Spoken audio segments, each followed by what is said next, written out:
Praise the lord. యాత్రికుని ప్రయాణము John Bunyan మొదటి భాగము.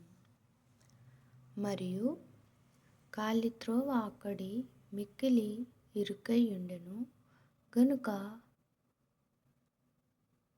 క్రైస్తవోత్తమునికి బహు కష్టముగా నుండెను. ఎట్లనగా చీకటిలో అతడు ఈ వైపుననున్న కందకమును తప్పించుకొనుటకు యత్నము చేసినప్పుడు ఆ వైపుననున్న ఊబిలో పడకుండుట జరగని పని.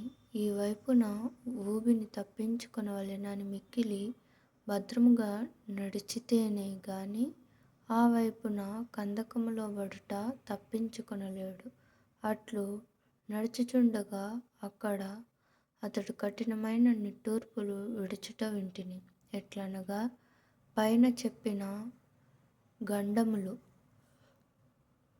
ఉండుట మాత్రమే కాకుండా ఆ ఇరుకైన త్రోవ మిక్కిలి చీకటిగా నుండెను గనుక అతడు నడుచుటకు తన పాదము నెత్తినప్పుడు దాన్ని తిరిగి ఎక్కడ దేనిమీద పెట్టవలెననున్నది అతనికి ఒకసారి తెలియకపోయెను. ఆ లోయ మధ్య నరక బీలము ఉన్నదని కనుగొంటిని. అది పక్కత్రోవకు సమీపముగానే ఉన్నది. కాబట్టి క్రైస్తవుడు ఇప్పుడు నేను ఏమి చేయుదునని అనుకొనెను. ఎలానగా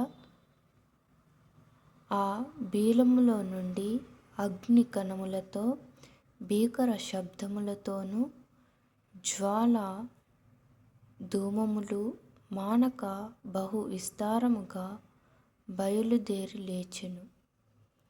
అంతకుముందు అపోల్యోను క్రైస్తవుని కత్తిని లక్ష్యపెట్టెను గదా, అవి అట్లు కత్తిని లక్ష్యపెట్టలేదు. అందుచేత అతడు తన కత్తి వరలో వేసి సకల ప్రార్థన అను మరి ఒక ఆయుధమును పట్టుకొనవలసి వచ్చెను. గనుక అతడు, ఓ ప్రభువా, నీ దయతో నా ఆత్మను విడిపించుమని నిన్ను వేడుకొనుచున్నానని మొరపెట్టుట వింటిని. బహుకాలము అతడు అట్లు నడుచుచుండెను. అయినను ఆ మంటలు అతని సమీపించుచుండెను. మరియు ఘోరమైన మొరలు, ఇటు అటు చొరబడువారి చప్పుడు అతనికి వినబడెను. అందువలన తాను తునకలుగా చీల్చబడుట అయినను వీధులలోని బురదవలె త్రొక్కబడుట అయినను సంభవించునని ఒకప్పుడు అతనికి తోచినది. ఎఫెసీయులకు 6వ అధ్యాయము 18వ వచనము. కీర్తనలు 116 4వ వచనము.